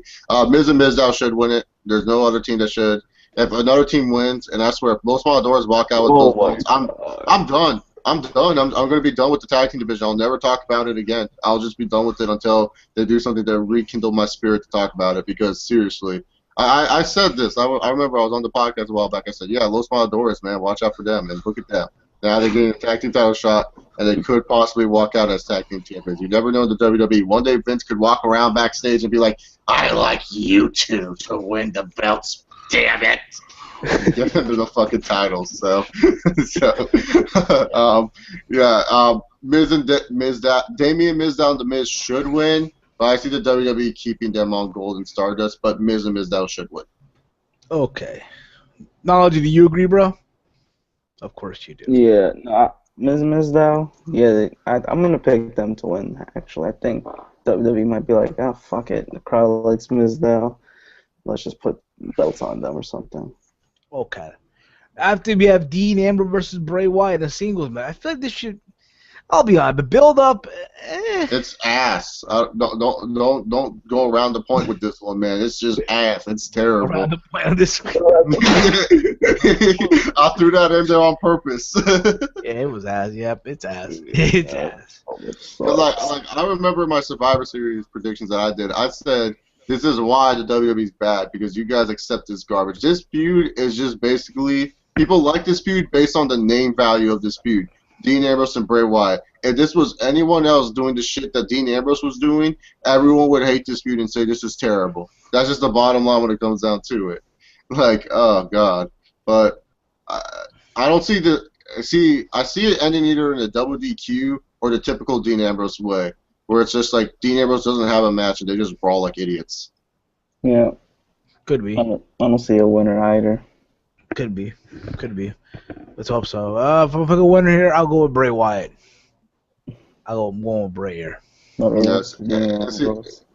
See, and this is the problem with this match. It's like, if Bray Wyatt wins, it hurts Dean Ambrose, because Dean Ambrose will just be that guy who comes on TV and talks but never kicks any ass, because this guy has never won a singles pay-per-view match since becoming a babyface superstar. And if Bray Wyatt loses Dean Ambrose, it's like Bray Wyatt's still a lifeless creature that just comes out on my TV set just to say some stupid words. Oh, God. That too. After we have the Divas title match, you have AJ Lee versus Nikki Bella. Rumors going out that AJ Lee might be leaving WWE after this, but good jokes. But to the reports that I have read, she's still advertised till TLC. After TLC, okay. She's advertised. And here's the thing: everyone's like saying, "Oh, well, after TLC, AJ Lee's not advertised." Gee, aren't all the other superstars not advertised after TLC either? Because the WWE has still not set up their advertising for those fucking shows yet, you morons. So stop believing that AJ Lee's gone from this company, man. She ain't leaving.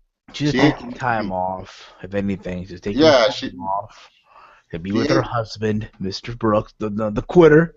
Yeah, she loves being in the WWE. I mean, she said that was her dream, being in the WWE. Exactly. I mean, you just can't see her leave. Maybe take time off, yeah. You know, have to be with your husband. But... Absolutely. Yeah, I mean, this is the 4th report that we've gotten this year that this girl is gone. I mean, remember, like, when she lost to Paige, apparently, like, when she was, like, trying to make her return before SummerSlam, it was like, oh, AJ Lee, she got pregnant, so she's never going to come back. Well, then all of a sudden, she came out and won Divas title. Then before SummerSlam, there was, like, when she lost the title to Paige, there was reports that AJ Lee was distancing herself from the fucking company and was going to leave after Night of Champions. Oh, look at that. She's fucking won the belt right back at Night of Champions. And then at Hell in a Cell, there's even talks that Paige might win the belt back just because they want to show that Total Divas rule was a bullshit fake rumor and that AJ Lee might be leaving. And guess what? She walked out as champion. Guys, she's not leaving the company. I know that makes a lot of you guys happy, which is understandable because a lot of you guys like AJ Lee a super duper lot. And she is a wonderful women's talent, but she ain't leaving this company. As for the match itself, AJ Lee versus Nikki Bella, who cares, really? We all know this is just a plot device to help Nikki and Brie feud. So I'm going with AJ Lee for the retain. Me too. For the sake of women, you know. No, actually, I'm picking Nikki Bella. How dare you? Total Diva's gonna win a belt? Yeah. That's impossible. I feel like this rule will finally be broken. Nikki Bella. No, you can look, but you can't touch, Walter. You know. Oh yeah, I know. That seems. Don't get me wrong. I'm actually a huge Nikki Bella fan. I like Nikki Bella a lot, and so I would like to see Nikki Bella win the Divas title. But I just think with that Total Divas rule, it's like the WWE's half-ass backwards. They're telling you they would rather want you to work your goal and to achieve to be on Total Divas instead of winning that Divas title. So that's why that's what they're telling you. Like they like Paige probably was all like, "What's the paycheck of me being the Divas champion compared to the paycheck that I'm going to be on Total Divas?" Paige probably looked at her paycheck for being the Divas champion, and then she looked at her paycheck for being on Total Divas, and she's like, "Yeah, I think I made the right career choice." And she pulled that shit up and she fucking went away. She knew that, hey, I'm getting paid, if not the same, but as much more than I am being on this reality TV show than being champion. So, like, really, to be honest, you get paid. People forget that they get paid for being on that show. It's not like they don't get paid shit all. Like, I'm pretty sure no one would join that show on their own will. I'm pretty sure they join just so that way they can get paid. The Divas get paid for that show. Yeah, Indeed. definitely. Indeed. And the main event of the evening, Bruce Buffer's voice. You have Team Cena versus Team Authority. Team Cena consisting of John Cena as captain, Dolph Ziggler, The Big Show, Ryback, and Eric Rowan. Oh, fuck off. Wow. Yeah. Wow. The guy who was searching for Renee Young for the last couple of weeks has been treated as a joke in the main event of Survivor Series. And this shows how pathetic this company is right now. It's like Snitsky in the main event. Like Snitsky. or Maven. Or Heidenreich. I got a poem to read, guys. Poetry here. Where's Michael Cole? Where's Michael Cole? Look in the closet. Roses are red. Violets are blue. Yours. Did you like that? Oh, I didn't fucking write that. What a terrible gimmick. That's like fucking. But you know what's sad though? In today's wrestling, a guy like Heidenreich would be appreciated. Like everyone would love that motherfucker coming out like this and stuff and ripping Michael Cole. Everyone would be the biggest Heidenreich fans because they're like, oh, this guy's entertaining. Because like he was actually an entertaining gimmick. Just back in those days, they knew how to write for characters. But who's on Team Authority, Steven? I don't know who's on Team Authority. Well, for those of you who don't know, like Mr. Chase Oliver here. I do know. I'm just joking around. I know. But again, that's around the point. We have a Team Authority. We have Seth Rollins as the captain. You have Corporate Kane. You have Rusev Bashkara. You have, I believe. Don't say it. We have here. Don't say it. Mark Henry. Wait, Rusev and Mark Henry on the same team? The same Mark Henry that was fighting for America not too long ago? Exactly. Oh my God. The same Mark Henry that fought for America and passed out. The same Mark Henry that lost to Rusev defending America. The same Mark Henry that cried when they played the national anthem a couple months ago. The Russian? What the Teaming up with the Russian, yes. Holy crap. Good move, WWE. Good move, buddies. And Luke Harper. Oh, the new IC champion. Yeah. The new Intercontinental champion. Yeah, that's it. And the stipulation is, if the Authority loses, then the Authority will be no more. Oh no. Now, if Team Cena loses, everybody, with the exception of John Cena, will be fired. The exception of John Cena. I love Yep. that. Yes. What? I want Team Cena to lose now. Yes, I want Team Cena to lose now. That'd be hilarious. That'd be great television. Everybody except John Cena will be fired on Team Cena. Except for Cena. I love that, dude. That's hilarious. A lot of people are saying heel turn, heel turn. I don't see that. No, there ain't no heel turn happening here. I highly doubt it. No, because we all know how this is ending. It's like Cena's going to lead the team to victory, and it's going to be like, hey, thanks to me, you guys got to keep your jobs. You're welcome.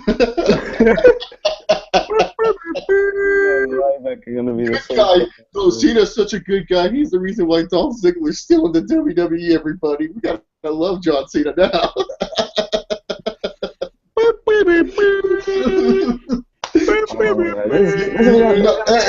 If Dolph Ziggler wasn't on this team, I bet you so many people would want Cena's team to lose because you got Big Show, you got fucking Eric Rowan, and you got Ryback. Like those are like three guys that I don't know, Ryback, the IWC likes. And keep in mind, I'm a Ryback fan. But you got those three guys, and then like let's just say Sheamus was on this team still. Oh, so many people would be like, I hope Team Cena loses to get rid of all those jobbers. They come back the next month on the Royal Rumble. Yeah, exactly. Surprise entrance. Weren't you fired? They were fired. What the fuck? Now, one thing I want to ask you all is, do you think they added Eric Rowan last minute, and because they're still trying to work a way to write someone off of Team Cena, so that way Randy Orton can make a return? Do you think Randy Orton is going to make a return at this pay-per-view? Because it makes sense for him to return.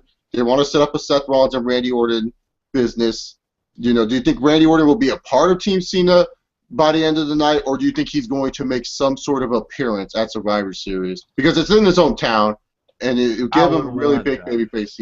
It'll give him a lot of babyface reaction. So do you think we're going to see Orton at all? I understand because you're an Orton guy. That's your point. Yes, I've been missing him. I don't care about the Condemned 2 all that much, but I will watch it just for him. Damn. Okay, that's how Chase Boulder feels right now. Damn, but Chase Boulder's with Bo Dallas. He's working. I've gotten text from him. He told me that him and Bo have been working really hard to get Bo's leg to be at the most strength it could possibly be. Bo's strength, okay. But to answer your question though, I would rather have Randy Orton than Eric Rowan. Absolutely. I think they'll take out Eric Rowan too. They might have this backstage segment where, hey, Eric Rowan gets attacked by Luke Harper and the Authority. A curve stomp on some fucking pallets, wood pallets out in the back. A curve stomp, and there you go. They bring in Randy as a surprise. Like, you have nobody. You have nobody to take. The crowd just marks everybody just marks. It's Randy Orton, Michael. And I'm just wondering, who do you think is like the sacrificial lamb for if Randy Orton does come back, where Randy Orton can just hit the RKO and that guy gets eliminated right away? Do you think it's Kane? Do you think Kane's that guy where Randy Orton hits the RKO on him right away and he gets eliminated really quick from the match? Because if Orton's coming back, you have to make that a quick elimination or something, or have it where him and Seth brawl out into the crowd. Most likely. I guarantee you Russo will be disqualified. Yeah, Russo's going to get counted out. We all know Rusev is not going to get pinned clean. He's going to get counted out or disqualified in this match. Ladies and gentlemen, the referee had disqualified Rusev. Why? What? Why, Michael? Michael, come on, Michael. But that's another thing. That's another thing, JBL. You hate everybody that Rusev beats, yet now you're cheering for Rusev for the Authority. What a hypocrite to America you are, you piece of shit. I'm just saying. Word. But again, if anything, it's quite obvious Team Cena's winning here. Cena's winning. Even though I would have preferred if this guy was healthy at 100%, the winner, the guy that beat the Authority, would be Daniel Bryan. Yeah, no, Daniel Bryan had to be the dude to beat the Authority. I mean, that's what I feel like they were trying to plan here, was like Daniel Bryan to be the guy. Because let's face it, we all knew Brock was going to win the title at SummerSlam. Then afterwards, you kind of give Bryan some filler feuds just to lead up to where Brian like finally takes a stand and said, you know what, I had enough of your guys' bullshit. I've had enough of you guys trying to torment me and ruin my lives. I know I can't be successful unless I finally get rid of you, and then set up this big Survivor Series match to where the Authority ends. Like that's where I think it would have been perfect. Because like with Cena, if Cena was the one to end the Authority, he should have he should be ending it at WrestleMania, not Survivor Series. You know. Exactly. Yeah. Point for random. Cena. So yeah, there you go. Team Cena wins, in my opinion. Cena wins. Cena and Ryback. Actually, fuck that. The whole team. They all, Survivor. The whole team. Yeah. Cena. Yeah, with Team Cena, I think it's like if Randy does make a surprise return, it would be him and Randy and Ryback standing tall at the end of the day. But if Randy's not a part of the team and he just comes through the crowd and hits a quick RKO on Seth, I see Ryback getting the winning pinfall for Team Cena, but Cena's still not eliminated, so it's like Ryback and Cena. Cena's going to be the sole survivor. There's no way around it. Like, Cena will find a way for it. And his team... What happened, Chase? You're lagging. Chase, you lagged a little bit. Huh? You lagged a little bit. Oh, okay. I'm lagging a bit. Yeah, but say what you were saying. Just say what you were saying again. Oh, just say what I said. Oh, okay. I was gonna say, no matter what, Cena's gonna be a sole survivor, and that like even his theme song will even play at the end. It doesn't matter if Ryback gets the winning pinfall. It's just gonna be that fucking "The Time Is Now" playing in the background. It's like boom, boom, boom, boom. Like just be that. Yep, and that's Survivor Series, boys and girls, ladies and gentlemen. This Sunday on the WWE Network. You don't want to miss it. I know I will miss it, and there'll be a live review hangout on my channel. That I'll possibly be a part of. Most likely, yes. I'll be insulted if you're not. Well, after my review, of course. Like after I'm finishing my review, I'll jump in there. Yeah, 11:30 on my channel. We'll be taking live calls because no one wants to call on the podcast. Damn it. God damn it. See, people want the phone line. We got them a phone line, but no one fucking call. Ain't that a bitch? Ain't that a bitch? See, the shit we do for the people, man, about to pull a sabbatical. But that's around the point, though. That's around the point. That's around the point, folks. That's around the point. So I can't wait, guys. Survivor Series, NXT coming up soon. Kevin Steen debuting. TNA has a new home. It's been some good news for wrestling. Yeah, good news for wrestling. You know, right now wrestling's not really the best thing to watch, but hey, it's good news nonetheless. At least there's positive. What happened? At least there's positives. There's some positive, yes. There's some positives, absolutely. Couldn't agree more. Could not agree more. Anything else you guys want to add to this show before we wrap this up? Maybe we didn't talk about. Maybe you want to cover. I think we covered mostly everything. Yeah. What else do we need to talk about? Do we need to go? Did we not talk about the matches long enough or something? Do we need to like go into detail? I felt like we covered all the main things about Survivor Series. I just hope WWE gets better TV. I hope TNA is in the right direction when they get onto this new network. And I hope no MMA fighters get injured anytime soon, so that way we can get all these awesome fights. I know. Ronda Rousey versus La fucking Kat Zingano. Yeah. Oh my God. Stefan Struve. Oh, I'm like, who is she dating? Brandon Schnaub, right? Yeah. Lucky bastard. He probably puts him in an armbar every night. He probably locks in that armbar every night. Probably is. Well, you know what, guys? This wraps up episode 68 of the TEAMHEEL podcast. We thank you all for tuning in this week, whether it be on the live stream or if not on the playback. You can hit the subscribe button on this channel. We go live every Friday at 11 p.m. or 11:30, depending on our mood. You can follow us on Twitter at TEAMHEEL Podcast. You can also like our Facebook page, facebook.com/GutCheckPodcast. You can follow me on Twitter at HeelSteven. Subscribe to my humble YouTube channel, youtube.com/HeelSteven, as you see on the screen down there. Kick it, cuz. That's around the point. Yeah, you can follow me on Twitter at @HamWalter and subscribe to my YouTube channel, youtube.com/KnowledgeWrestling. You can find me on Twitter at ChaseOliver68 and my YouTube channel, Chase Oliver. Exactly. Thank you all once again, guys. We'll be back next week. We'll be covering Survivor Series. We'll be discussing the Macho Man DVD. They came out a couple days ago this week, and Oh, you know what? I just remembered. You didn't do your little show recaps that you normally do. We didn't get to talk about the last episode of Impact on here. Whatever. The last episode. I knew there was something missing to the show. I feel like wow, we're kind of missing something. You know what? F it. We will then. We will. Fine. You know what? Impact. We get to talk about this past Wednesday. This past was Impact. Raw. I'll be honest. I fell asleep during Raw. Whatever. Raw. I fell asleep through that. I woke up. I went to sleep and I woke up like fuck 12:30. Fuck, I missed the show. Whatever. Fuck it. Impact. Okay, let's see what happened here. Bobby Lashley called out Bobby Roode. They brawled. They had another brawl. Taryn Terrell won the Knockouts title. Yes.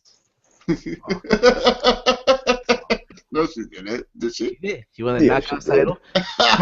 But to their credit, she didn't pin Havoc. Havoc didn't get pinned. Wait, what was this match that they had? A triple threat match. Three-way. Was Gail Kim involved? Yes. She pinned Gail Kim, so. She finally got her revenge on Gail Kim, damn it.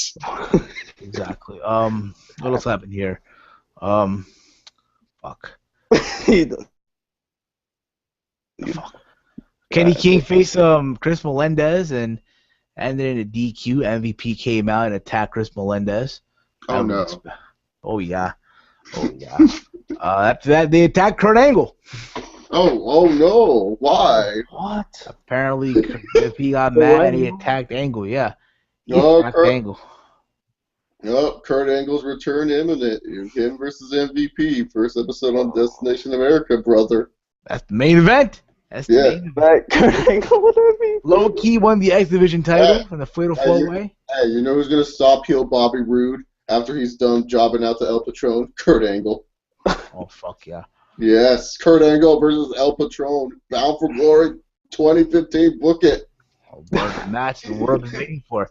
Two Olympic level wrestlers, but that's around the point though. Oh yeah, the best match of the night. Ooh, it was Bram versus Tommy Dreamer. Oh my! And guess what match it is? You want to take a wild guess? It has to do something with stipulations. It's a hardcore match. Oh, great. I saw that last week on Impact. There was a no DQ match. Another hardcore match. Oh, my fucking God. And speaking of ECW, guess who made an appearance? Al Snow. Oh, shit. Al Snow. Dude, this was for the WWF Hardcore title in 1999. This match sounds like it would be the shit. Word. And with all that being said, Bram got the win. Oh, good for him. Was Magnus out there to support him? Yep, Magnus was out there too. Okay. And I'll say this: for me, it's hard. It's hard. It's more easy for me to believe that Bram has a more chance of being a world champion than Magnus. That's possible. I mean, he has a better look than Magnus. I mean, the only problem with Bram, and I'll say this too, Bram and Gunner look too much the same. Like, they look like the same dude. Like, if I was someone that would never watch, like, TNA that much, I'd be so confused to see why Gunner is mad at Samuel Shaw and then see him, like, beating up Tommy Dreamer for no reason. Like, they look too similar to me. I agree. So, like, they need to tell one of them to change up their looks. Like, yeah, they need to tell Gunner to, like, just leave the company, actually. Indeed. Like, I hated when he was speaking with James Storm earlier this year. Oh, yeah. Did the Hardys ever address the Revolution like they're supposed to? Because remember, Mike Tenay said you got to wonder how the Hardys feel after the Revolution. No, they weren't there, so. They weren't there? But I've been waiting to see if the Hardys are upset at Abyss. Who knows at this What point? about Low Key? He won the X Division. Yeah, he won the X Division title. Fatal Wait, four-way match. he beat Joe? No, Joe got injured supposedly. Oh So yeah, Joe got injured. Is this real injury or just case? I don't know. I think his deal is up supposedly, but maybe they're working something out as we speak. But at this point, who knows, right? What happened here Hey was guys, watch out! Polynesian Joe is coming to NXT. Damn it! we had the Fatal four-way was Low Key versus Manic versus Tigre Uno versus DJZ. Oh my god, that's like the most jobberish. Like that shit is like just so predictable. Loki's winning because like I just look at that right there. Maybe Manic you could kind of give a little rub to because he is a part of the Revolution, and you would think they might give it to him. But that shit like it telegraphs. Oh yeah, Loki's winning this match because Tigre Uno, all he's there for is spots, and DJZ, he's like the new Robbie E when it comes to the X Division, where he's just there to oversell shit. Yeah, and Jobbers. and Rockstar Spud got his ass beat by EC3 and Tyrus. Oh no! Oh yeah, Damn. But I'm with Spud. yeah. And that was Impact. The last final episode of Impact on Spike TV. All I gotta say about that is rest in piss, Spike TV. What a way to end the final Hey, episode. hey, it was easy for me to sit through a 2-hour Impact than to sit through a 3-hour episode of Raw. Oh yeah, Raw's more of a struggle, man. Yeah, Raw's more of a struggle. TNA, it's like that sad struggle where it's just like, God, you guys actually can do something different, unique. But every time you guys try to do something different, unique, you find a way to fuck it up and make it stupid. And that's the struggle with TNA for me. Is just like they just always like WWE. They do stupid shit, but at least with WWE, there's the history behind it where it's like, okay, it can kind of get better. With TNA, you go, they can kind of, Victory Road 2011. And you just kind of like, Victory Road 2011. like you know what I'm saying? It's just like you kind of like try to think of like the things that TNA has done right over the years, and there's not that many compared to how many things they've done wrong over the years. So it's just like you kind of try to think like, oh, there's a glimmer of hope because they have been around for a long time. But just because they've been around for a long time doesn't mean they did shit right all the time. So, you kind of have to take a little like breather a bit when you kind of talk about TNA, where it's just like, who knows where they're going to end up. So hopefully they do well in Destination America, like we said earlier. Let's just hope that we're not getting El Patron versus Kurt Angle at Bound for Glory 2015. Indeed, guys. Let us know your thoughts, guys, down below in the comment section of this video. What we said. We thank you all for tuning in. I'm Heel Steven. My social media is on the screen, as you can see. There you go. Yep, Knowledge of Wrestling, same thing. All shit will be on the screen and in the description. So. Yes, right. Yeah. And you guys know who I am. I already said it. And I'm sorry that I have to make this podcast longer, but we have to talk about this monumental occasion. So, yeah. Chase Oliver on YouTube. Yeah, and it's Twitter also in the description as well. That's right, guys. Oh yeah, so this week I did a video with Chase and we entered his Q&A.